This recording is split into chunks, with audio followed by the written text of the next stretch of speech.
আমরা প্রায়ই বলি মানুষের সুন্দর একটা মন থাকলেই হয়, কিন্তু আসলেই কি তাই? মন সুন্দর হলেই কি সব হয়?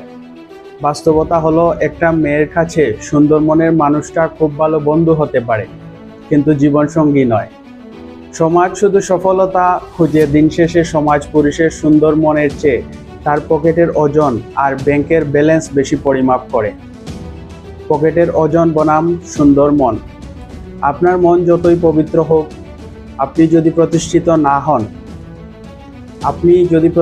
না হন, আপনার ভালোবাসার কোনো দাম নেই, আপনার ত্যাগের কোনো মূল্য নেই। প্রতিষ্ঠিত না হলে মূল্য নেই। তাই আবেগে ভেসে না গিয়ে নিজেকে প্রতিষ্ঠিত করার পেছনে সময় দিন, কারণ দিন শেষে পুরুষ মানুষের সফলতাই তার সবচেয়ে বড় পরিচয়।